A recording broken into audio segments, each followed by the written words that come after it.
जय माता दी। 9वां अध्याय निशुम्भ वध। राजा ने कहा, हे ऋषिराज, आपने रक्त बीज के वध से संबंध रखने वाले वृत्तांत मुझे सुनाया। अब मैं रक्त बीज के मरने के पश्चात क्रोध में भरे हुए शुंभ व निशुंभ ने जो कर्म किया वह सुनना चाहता हूँ। महर्षि मेधा ने कहा, रक्त बीज के मारे जाने पर शुंभ और निशुंभ को बड़ा क्रोध आया और अपनी बहुत बड़ी सेना का इस प्रकार सर्वनाश होते देखकर निशुंभ देवी पर आक्रमण करने के लिए दौड़ा। उसके साथ बहुत से बड़े बड़े असुर देवी को मारने के वास्ते दौड़े और महापराक्रमी शुंभ अपनी सेना सहित चंडिका को मारने के लिए बढ़ा। फिर शुंभ और निशुंभ का देवी से घोर युद्ध होने लगा और वह दोनों असुर इस प्रकार देवी पर बाण फेंकने लगे जैसे मेघों से वर्षा हो रही हो। उन दोनों के चलाए हुए बाणों को देवी ने अपने बाणों से काट डाला और अपने शस्त्रों की वर्षा से उन दोनों दैत्यों को चोट पहुंचाई। निशुंभ ने तीक्ष्ण तलवार और चमकती हुई ढाल लेकर देवी के सिंह पर आक्रमण किया।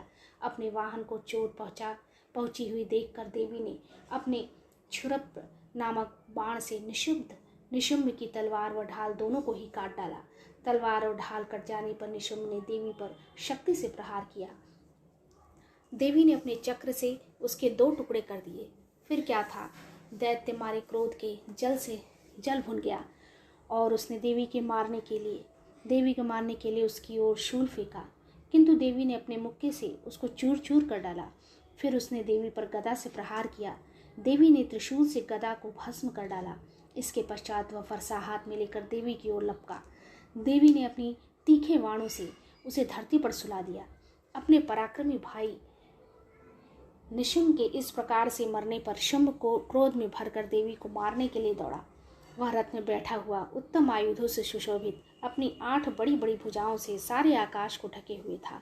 शुंभ को आते हुए देखकर देवी ने अपना शंख बजाया और धनुष की टंकोर का भी अत्यंत दुस्सह शब्द किया।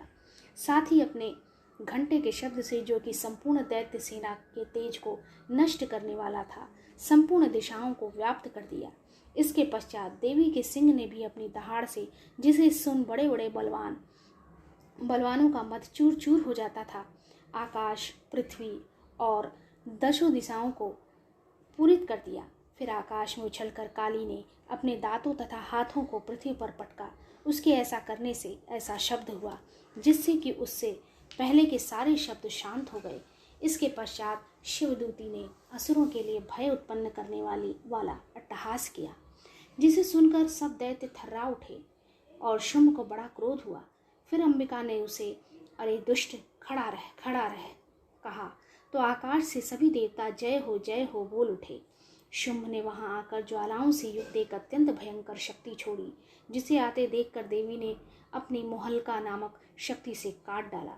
हे राजन, फिर शुंभ के सिंहनाद से तीनों लोक व्याप्त हो गए और उसकी प्रतिध्वनि से ऐसा घोर शब्द हुआ जिसने इससे पहले के सब शब्दों को जीत लिया।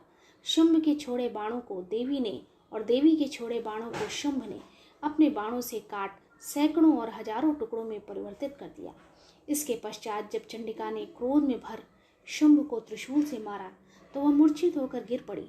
जब उसकी मूर्छा दूर हुई तो वह धनुष लेकर आया और अपने बाणों से उसने देवी, काली तथा सिंह को घायल कर दिया।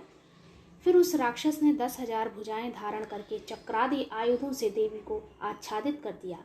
तब भगवती दुर्गा ने कुपित होकर अपने बाणों से उन चक्रों तथा बाणों को काट डाला। यह देखकर निशुंभ हाथ में गदा लेकर चंडिका को मारने के लिए दौड़ा। उसके आते ही देवी ने तीक्ष्ण धार वाले खड्ग से उसकी गदा को काट डाला। उसने फिर त्रिशूल हाथ में ले लिया। देवताओं को दुखी करने वाला निशुंभ को त्रिशूल हाथ में लिए हुए आता देखकर चंडिका ने अपने शूल से उसकी छाती पर प्रहार किया और उसकी छाती को चीर डाला। शूल विदर्ण हो जाने पर उसकी छाती में से उस जैसा ही महापराक्रमी दैत्य ठहर जा कहता हुआ निकला। उसको देखकर देवी ने बड़े जोर से ठहाका लगाया। अभी वह निकलने भी न पाया था कि उसका सिर अपनी तलवार से काट डाला। सिर के कटने के साथ ही वह पृथ्वी पर गिर पड़ा। तदंतर सिंह दहाड़ कर असुरों का भक्षण करने लगा और काली शिवदूती भी राक्षसों का रक्त पीने लगी।